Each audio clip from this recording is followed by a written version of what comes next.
Creating a home is a bit like a piece of music coming to life. The main builder is the conductor. The carpenters are the percussion, setting the rhythm with hammer and nail.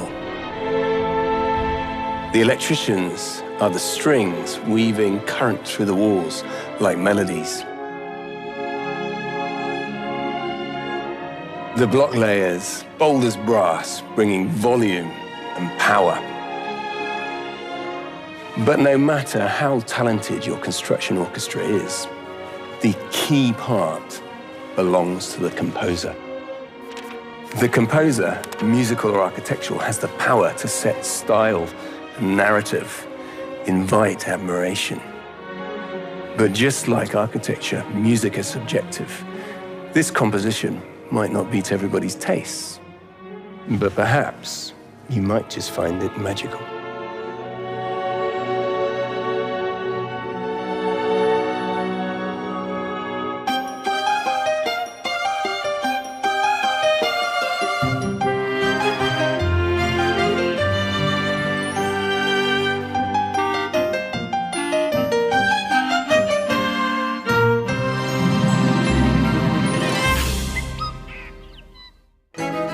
Martinborough in the South Wairarapa, an hour's drive north of Wellington, is a small town with a big reputation. Famous for fine wine, boutique village vibes, and sartorial elegance. Hey, what do you think about my shirt? I think it's really cool. I think I chose that one, didn't I? Probably. Tim and Sally Roach have lived throughout the Wellington region since arriving from the UK in the early 2000s, but are now settled for good in Martinborough. I think it's the old buildings. I think it's just the character of the place. It's amazing. It is, it's lovely. The couple met at church in West Sussex in the south of England, but romance took its time, with Tim taking things at a very slow pace. We were just friends, really. And then what clinched it was the cricket trousers. Oh, so goodness. when a young no, man no. asks you to go and help him choose cricket trousers, I mean, that's a sign, isn't it? You know? And I said, look, you know, what do you think? Do you want to, you know, should we go out on a date or whatever? And he was like, no, I don't think so. And I was like, okay, I obviously read the cricket trousers all wrong. Sally's timing was only slightly off, though, and she and Tim went on to get married, have 2 sons, and forge successful IT careers. They also shared a passion for real estate. And now Martinborough's home, they're planning their ultimate property adventure. I never dreamt that we'd live in such a beautiful place. Combining their love of wine with a house amongst the vines that they can share with family and friends. I cannot believe that we are about to plant a vineyard. And here we are, we're going to be growing our own Chardonnay, which is just crazy, really. Sure, there's a little knowledge gap. We don't know a lot about viticulture, but we are learning. And with a blend of confidence and conviviality, they're expecting vintage times ahead. We're now in a position where we're able to build a home that will reflect who we are, something that we can really, really enjoy. Cheers.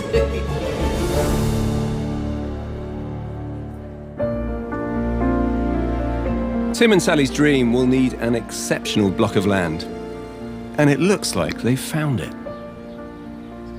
This scene is almost perfect, isn't it? It is, yes. And you're going to improve on it? I hope so, and we're going to certainly enjoy it anyway. Yeah. So what is the plan? What are you going to do here? We are building, hopefully, a beautiful house over there, taking in full advantage of all the views. We're going to put a barn here and some visitor accommodation over here to make the most of the site. Well, that sounds like more than one project. I mean, what is this? This is a whole complex of projects. It is a little bit. It is a whole complex. Actually, what Sally's also not mentioned is that we're going to plant out the region with vines as well. So True. We love the idea of living amongst the vines. Tim and Sally have plenty of plans for their big empty site, but let's consider the house itself. The garage adjoins a long entranceway leading down to the oversized front door. A patio and deck are positioned here for afternoon sun, while the low, charred timber ceiling runs from outside in and opens right up into the vaulted living area. Relax in the retro-style sunken lounge around an open fire with a chimney breast clad in Martinborough stone, a material that's also used for wall linings. Multiple windows frame the views, also enjoyed from the dining table and the kitchen, featuring walnut joinery and a separate scullery. There's a guest bedroom with a deck, a floating timber staircase, laundry, bathroom, another bedroom, and the master bedroom with ensuite. Sheltered in the middle is a large courtyard with a louvered roof, an artificial turf lawn, spa and swimming pool. Upstairs, there's a bedroom cum office, plus a second lounge with adjoining deck. The exterior, of Japanese-style charred timber and pristine white Martinborough stone, completes a finely crafted, full-bodied home alongside its own vineyard, worth raising a glass to. This project isn't discrete, it's many things, so it feels like you're at the beginning of a really long story here. The biggest challenge will be budget. Yeah. So Okay. we have a changing scene, increasing construction costs. It's difficult to know where things are going to finish. So what are the figures at this stage? How much did you pay for the land? So the land was $500,000. The house, it started 2 years ago at under 2 million. Yeah. We think about 2.5 now. Right, 300 square metre house, 2.5 million. Yeah, okay, all right. A bespoke architectural house, the figures are high for those things. But there's other things. There's a barn, So the barn and the visitor accommodation and the vineyard, they come separately. There will be an element of business finance, I think, will have to come into that. And we'll Right. have to be creative in the way in which we approach that. And then you can sit back and Yes. relax. That's the Indeed. plan. Okay, sometime in 2035. Well, we'd say Christmas, wouldn't we? But Christmas next year. Christmas 24. Every now and again, you come across a situation where, if you think about it quietly, it's mind-boggling. I thought I was going to come here and muse about the complexities of building a house. Whereas actually, this is a multi-plot extravaganza. What Tim and Sally are about to embark upon is a complex few years. And I think what will be critical will be their ability to focus on what's important and prioritise amongst the myriad of decisions and demands that this will surely place upon them. If they get that right, this life will be magnificent.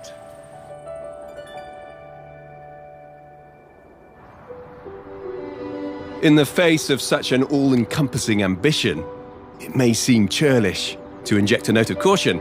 However, things are rarely so black and white. One thing that strikes me, and will no doubt strike you, is this high contrast pairing of exterior materials. Moody, dark, black charred timber and super bright white Martinborough stone. Quite a combination. Maybe that's the idea, to be striking, to have high visual impact. And that's what we also see here at the Art Centre in Christchurch. The architecture of these buildings may be from a very different era, but they've got that same high impact, high contrast aesthetic. In this case, there's a finely composed combination of grey volcanic basalt and the same Martinborough stone that Tim and Sally are using. In fact, it's from the very same quarry.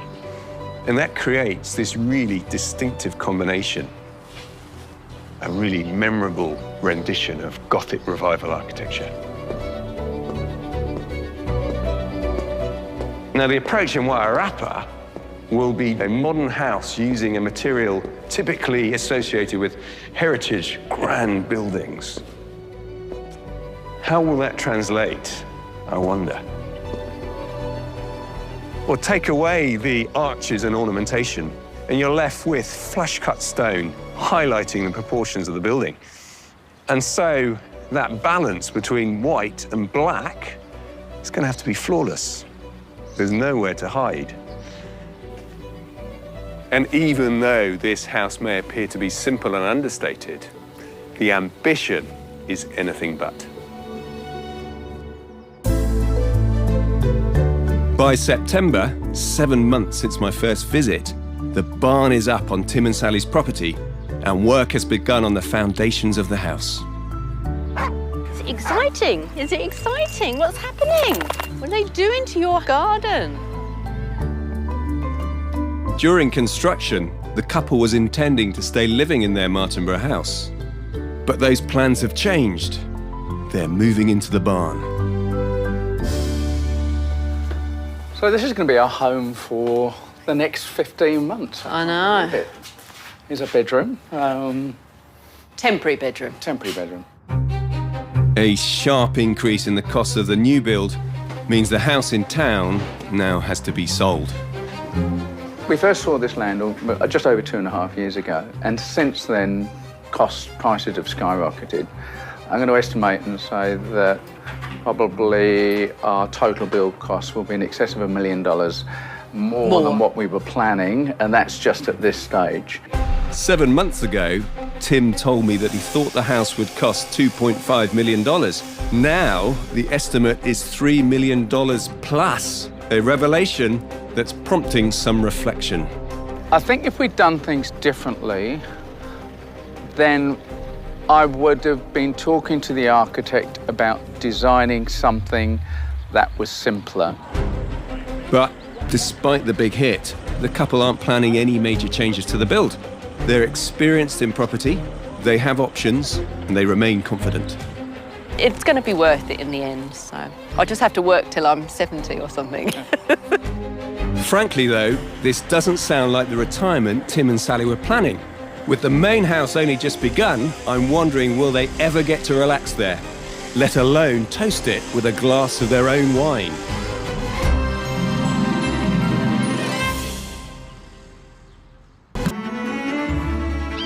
By the end of 2023 at Tim and Sally Roach's property in Martinborough, a raft of steel portal frames are up, along with timber trusses and wall framing. And it's becoming very clear just how big their new house is.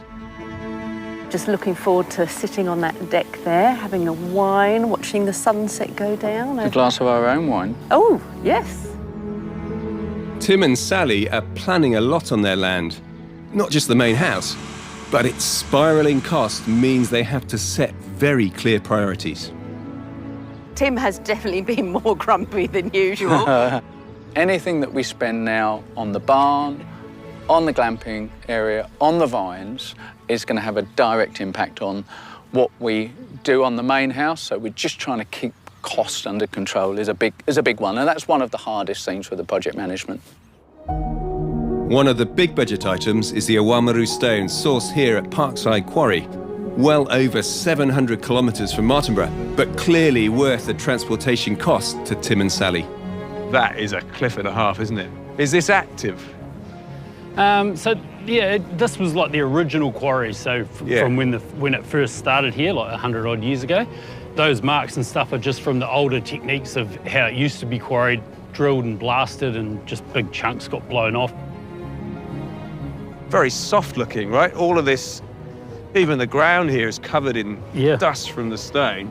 It's definitely softer when it comes out of the ground because it's full of water. Yeah, look, see, I can just do that. But it'll harden up as it dries out, and then it will just, get a bit tougher. Parkside Quarry produces standard-sized blocks, but also cuts the stone to clients' bespoke requirements. Typically, variation means complication here and on the build. And Tim and Sally's stone design is surprisingly complex. They want a different pattern and they want a different thickness, and so they're also, with their internal stone, will be another thickness of stone as well, and the lengths will be randomised. So that sounds like that would be expensive. Yeah. Oamaru stone may well provide the quality and elegance Tim and Sally desire, but the process will demand time, precision, and patience from both the stonemasons and the owners. In a project already stretched tight, using the stone is not just a leap of faith, it's a leap into the unknown.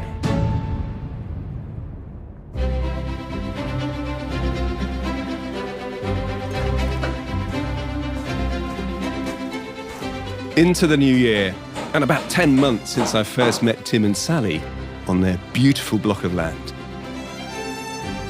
Oh, now I like this. Long span glulam beams, big grunty steels. Very different from the tightly framed, smaller rooms. I think this has the makings of a baronial hall. Very good. Although one with a sunken lounge, which is different. I mean, that's a sort of modernist 60s, 70s idea. Very cool, though. An intricate design like this has its challenges coming together, but I understand the builders here are testing out new technology that could well be a game changer. The pre-nailers have done a 3D planning software that has allowed us to get a real good understanding of how everything goes together. So this app will give us where everything is, where the lintels sit, where the rafters sit, and that has really sped up how fast we managed to put it together. This is your whole building. Yep, in 3D. Mapped out, all the framing. All the frames together. I can look at that connection over there before I've built it. So rather than me going through screeds and screeds of two-dimensional cross-sections, I can just look at this in 3D and go, that goes there. It's a lot easier. So this is how we should be building. The builders have also largely finished the barn, so Tim and Sally have moved in and now have a grandstand view of their new house being built across the paddock. And with builder Mal using encouraging words like speed and efficiency, you'd think they'd be happy. But not entirely. The quicker they go, the quicker I have to pay the bills. Right. And we will need to release some finance with the sale of some property. The market's a little bit slow at the moment, so we're trying to balance the sale of property with the speed at which some of those big builders are coming through. Sure. So that's going to be, I think, the biggest challenge that we face this year. And I think if we don't sell property, that's where the pressure point will come. Okay. Is that a stress? Is that a big stress? Ask that question in a few months' time, and we'll see. You'll be in the thick of it. Yeah. And actually, there's a big transformation to come, isn't it? When the building changes from this lightweight thing to a stone-clad building. It's exciting, but, you know, could go horribly wrong as well, I suppose. As far as building sites go, it looks pretty harmonious, doesn't it? Soft brown framing in a soft brown landscape. But we're also a cusp, aren't we? The cusp of a transformation. The building gets its skin, the lightest of stone and the darkest of timber, coming together. Now, will it be good? It will certainly make a statement.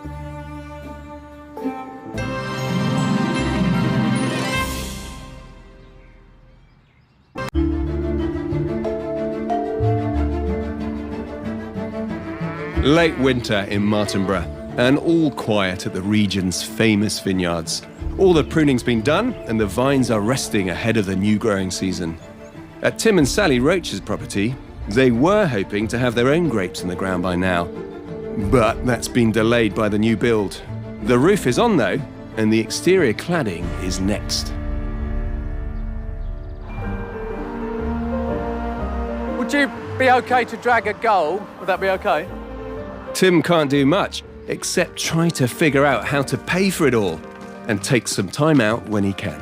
Just over on the far side. Thank you. He's the coach of Martinborough Football Club's women's team, competing in the local Wairarapa League. So the women's team is a new team for Martinborough. They'd never had a women's team. And 2/3 of the team had never kicked a football before. Ready to go again. They won their first game a couple of weeks ago, and the celebration afterwards was amazing. So it really has been a fantastic distraction for me. But to keep the new build going amid skyrocketing construction costs, Tim and Sally are trying to sell their house in town and other rental properties. Not easy. Well done, guys. That's fantastic. Well done. The market is very quiet. And I've never known a period like this in Martinborough, so we do face a real prospect of asking the builders to down tools, and we really don't want to do that, so that's the biggest pressure at the moment.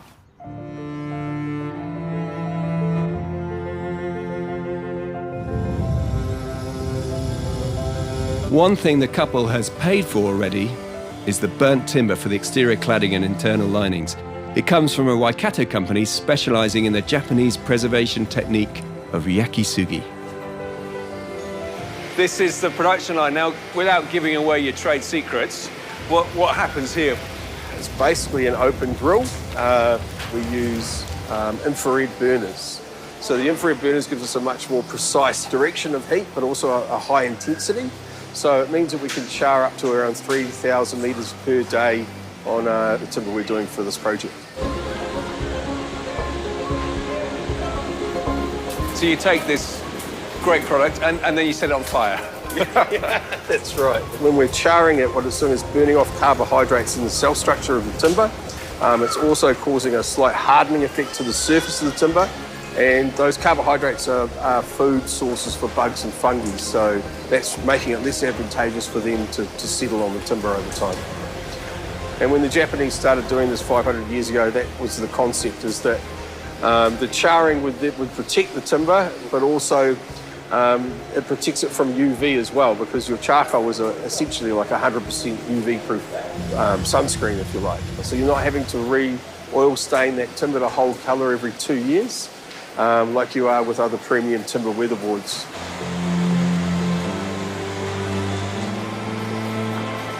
Traditionally, yakisugi used Japanese cypress, a softwood revered for its durability and weather resistance.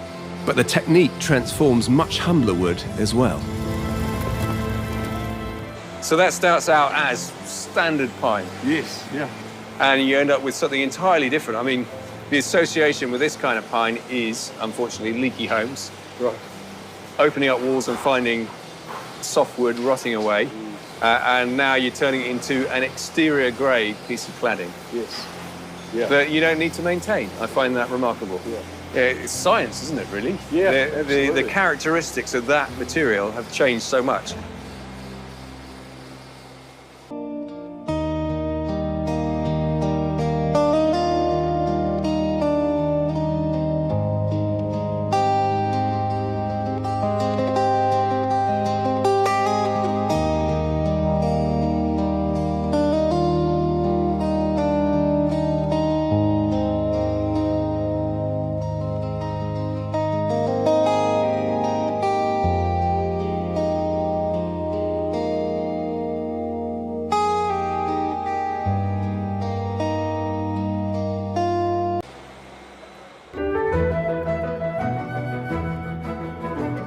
With money so tight now, Tim and Sally are no doubt relieved that they made an early decision to handle the interior design themselves.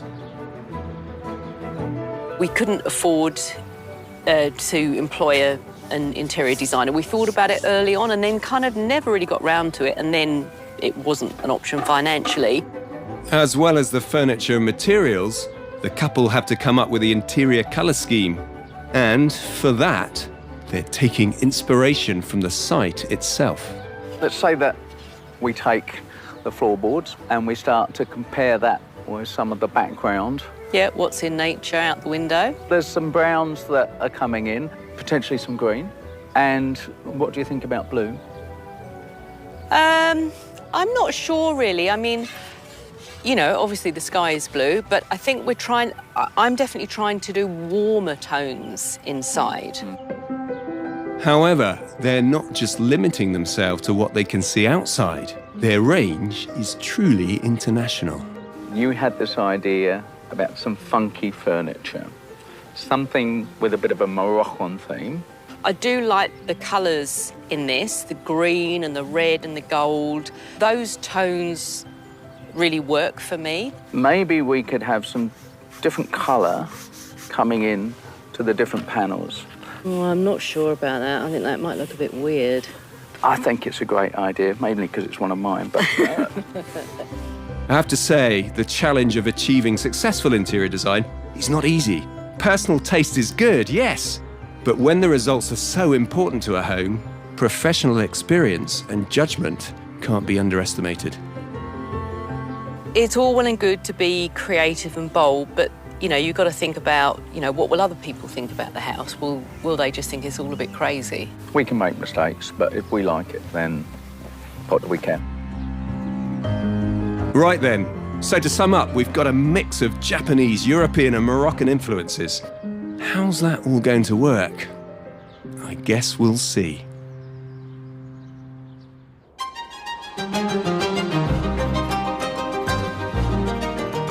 Into October, 10 months since my last visit to site, and the charred timber cladding is already making an impact. For me though, the real test will be its combination with the white Oamaru stone, and that's still to come. In fact, I'd have thought there should have been more progress here than I can see. I think the big challenge has been the lack of being able to order the future goods. So we've had to just focus on getting the house watertight until such a stage that we've sold and rental properties, which we now sold one, which is fantastic. So it's all full steam ahead now. But it has meant that the builder has had to be very focused on just certain areas of the house. So we're coming up to Christmas 2024, when Tim and Sally initially told me they'd hoped the house would be finished. Clearly, that's not going to happen. But they also have their son's wedding coming up early in the new year, with talk of hosting family here from the UK. That's going to be interesting. But walking around the house today, there is plenty to be encouraged by. Upstairs, for instance, in the second lounge. Well, this is what it's all about, isn't it? Great views. We wondered how much time we'd be spending up here, but now there's no question, this is a real living area for us. This is going to be amazing. That's one of many views here. They're all different, aren't they? Yeah, really, really pleased with all the views. Downstairs, the retro-style sunken lounge is something different stylistically. I might sit and try and experience this. Oh, that's cold. It's also causing a little bit of head scratching. We're just sort of making a few decisions on this. We're kind of not quite sure whether to have the steps over here or whether we put them in the middle. This is the focal point, right, isn't Yep. it? This is the fire. So if your steps are there, you miss out on sitting, you two, in front of the fire. Welcome to our conundrum. There is pressure to get it right, and there are so many decisions, just a ridiculous number of decisions, which we're trying to enjoy, but I'm definitely feeling the pressure. Well, given all of that, I feel like I should probably leave you to it. I'm taking up valuable time. Keep making decisions. For Tim and Sally, the romance of a house amongst the vines has inevitably been impacted by the demands of the build. And now, they're having to make decisions that typically would involve professionals like an architect or interior designer. And that, to me, is a concern. To get to this stage, it all starts out there, doesn't it? The careful growing of the grapes, the harvesting, the pressing, the barreling. With wine, it's a continuous process that requires expert attention at every stage. It's a bit like building, isn't it? Tim and Sally now have this potentially beautiful, crafted, complex design. But its success now rests on the decision of two enthusiastic, yet inexperienced interior designers. And so I wonder, what will their finishing be like? Will they end up with a fine wine, or will it be vinegar?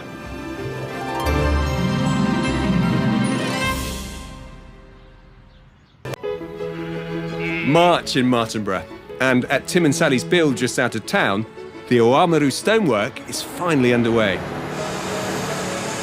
And while the grapevines to surround the house are still not even planted, the vegetable gardens over by the barn are flourishing. Competition-winning beetroot. I like to come out here. It just gives me a little bit of peace and respite from the stress over at the house build. We've got the deadline of our son's wedding, and we've got, you know, quite a lot of overseas visitors that we're hosting. So I want everything to be done before our family arrives. I want everything to be perfect.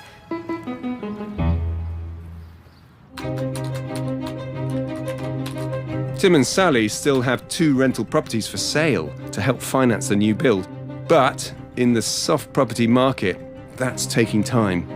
Time that's weighing heavily on Mal the builder. Tim's always looking at what is going to be the next sequence that he can afford, whereas I'll be like, what's the next sequence that I need in the construction process? And ideally, that isn't probably the most efficient way of doing things. This is a very precisely detailed design with streamlined elements that look deceptively simple, but in fact are difficult and time-consuming to build. And although Mal is at the sharp end of that, he's focused on the final result.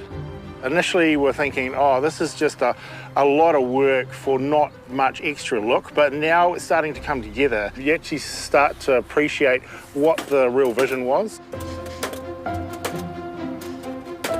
Now, the progress day to day may be slow, but there's still more than enough to get me down for another visit.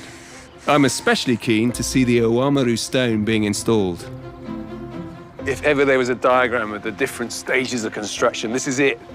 Cladding still to go on, wires hanging out, stone up, and this is new, a swimming pool.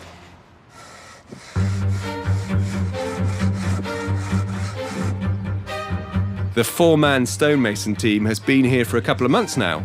2 of the team working full-time on the extensive preparation work the stone needs before installation. We're cleaning off one side, making sure there's no flaws in it, squaring it up, and then measuring it so it's all nice and square, ready for the wall. The stone is being used here as a veneer cladding, certainly not blocks, so they won't stand up by themselves. They're pinned and bracketed in place, and not only that, they're joggled or notched where they butt into each other, and the mind boggles how long that takes. You've had to cut all of these notches. V joints. In every, well, one each side of every single stone. Every stone. A lot of thinking involved, not just throwing a brick on top of a brick. This is quite, considering it's 590, 370, then we go to a 215. Right. 590 there, 370 here, 215. 215. How many more? 7 sizes. 7 sizes all up, and then as we go up, we repeat. You have to enjoy your job, otherwise 8 months of doing this, it'll drive you loony. 8 months. Wow. I'm sure that's more than Tim and Sally expected. On the plus side, much of the interior stonework has been completed. Yeah, seriously, beautiful stone. Now, this is a bit confusing. Look, the house isn't finished, but the sofas are here. We're still on a construction site. There's no ceiling here. The outside's not finished. Kitchen's arriving. Feels a bit topsy-turvy. There's certainly something a little weird. It gets stranger. Look, a fully made bed. What's going on? It's like a Martinborough version of the Mystery of the Mary Celeste. Where is everybody? Hi, Tom. Hi, come on in. Hello, I'm interrupting. Come and sit down. This is Tim's family. Hello there. Come and join us. All right, well, I'll come and sit over here. Yeah, I wasn't expecting this. We made a commitment to family when my son was going to get married that we would give them beds, and well, the beds are ready. So we fulfilled on that commitment. Interesting to sleep in a house that has no front door. The wedding has been moved to another venue close by. A relief, I'm sure, for Tim and Sally, and a happy occasion and distraction from the ongoing demands of the build. I did have a meltdown a couple of weeks ago because I was really hoping to get the courtyard finished or at least concreted and not have all this horrible dust and gravel for people coming over. But Tim was like, it's not going to happen. I think that we've done some things in a different order than we might otherwise have chosen to do, I'd say.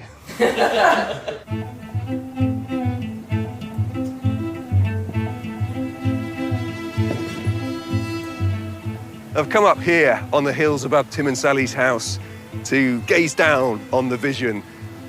But of course, the weather's not playing ball. Slightly disappointing. A bit like wedding guests arriving to be put up in a construction site.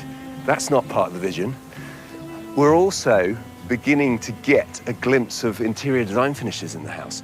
Classic materials, subtle stone, beautiful burnt timber, and now contrasted with bright green and yellow sofa cushions, 3 types of different wood finishes in the kitchen area. So that precisely defined vision, that curated dream, is beginning to lose a bit of definition for me. Things are getting rather cloudy.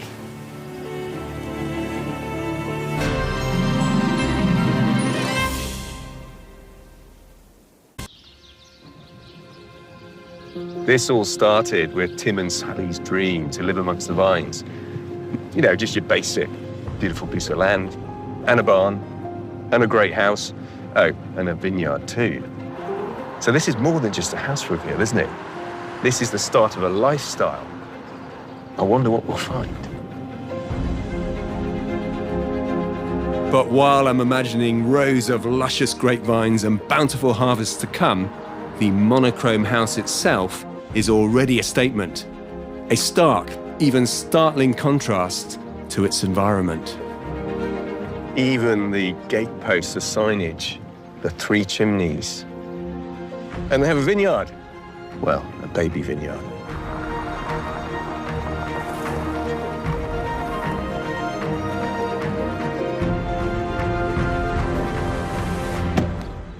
Yeah, there's clearly a reference to barn architecture here, but a level of sophistication, different volumes, proportions, everything's been stretched and moved around. And this wall, well, it's not just white, we can see colour. There's a bit of tonal change in here. Ah, the charred timber, yeah, that's really uniform.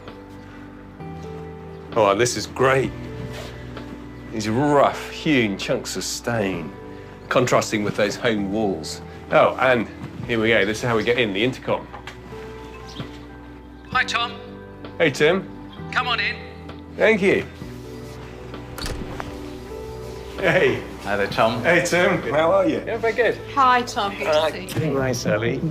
That is a seriously impressive way to come into a house. And then lovely window and the valley beyond. It's very cool. Thank you. This house is noticeable.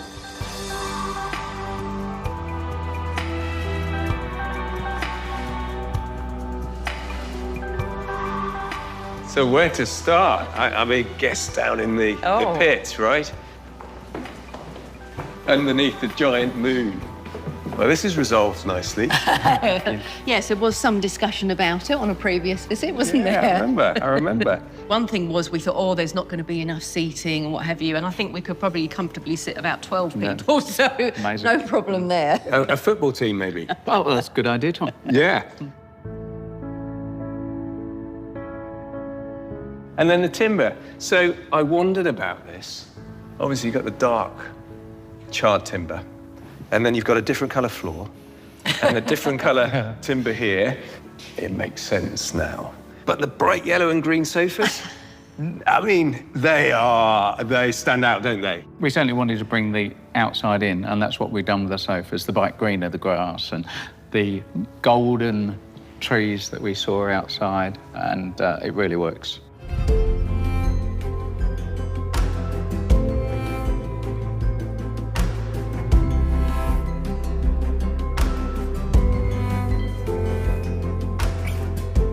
Great island unit. Yes. One of one. Yes, I would imagine so, yeah. I don't think there'll be another one like this, hopefully.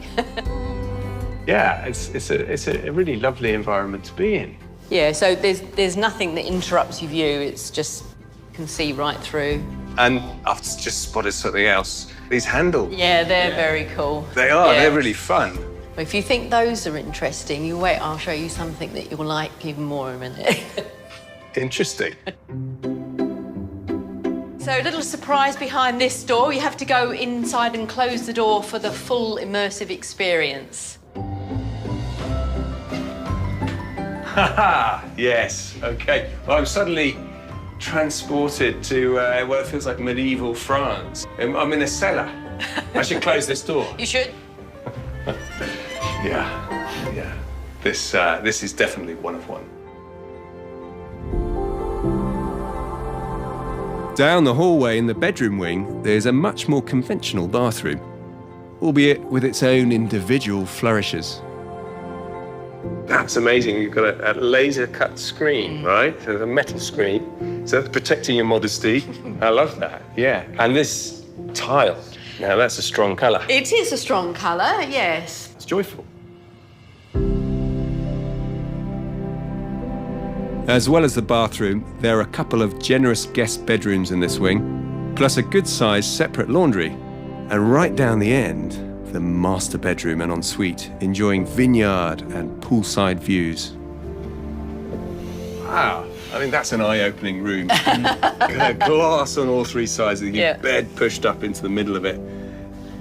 So if you want to live amongst the vines, this is the room to be in, isn't it? And you've got vines. That's the key thing, right? It is for us, yes. Just last week, we had 4,500 Chardonnay vines planted.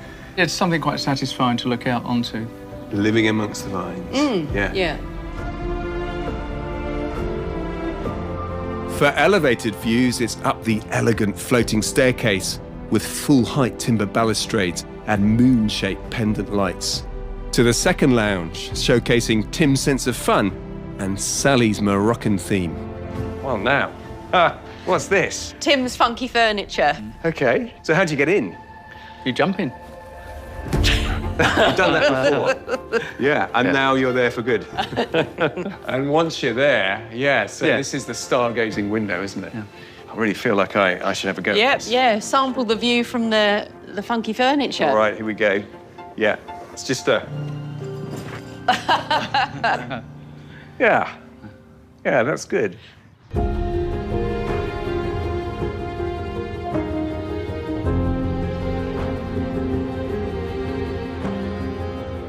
Well, I have to say, this is a really enjoyable house to be in. Oh, thank you. There was this very strong vision of yours, a black and white aesthetic. You know, it's unique, right? It's all about contrast for me. In one sense, yes, we wanted to make a statement. In another, living within the vines, there was that Mediterranean feel. And certainly the white does that. It makes you feel like we are transported somewhere else. I feel like I'm on holiday now. Yeah, definitely. It's full of humour and life, you know, not least the bathroom, it says. And I love that. You know, we've made some reasonably bold decisions in a few places, but I would say pretty much everybody that's been round is like, oh, wow, yeah, that's cool.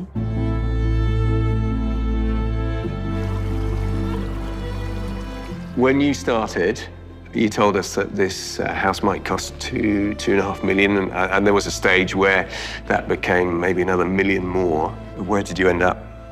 We ended up close to 3.3. You feel value in that? Oh, 100%. We have an exceptional house. To my mind, it's just retirement's just going to be a lot further away, so... but we've got an amazing place to live in the meantime. And you never know, your wine could be the next top big seller. thing. Yeah.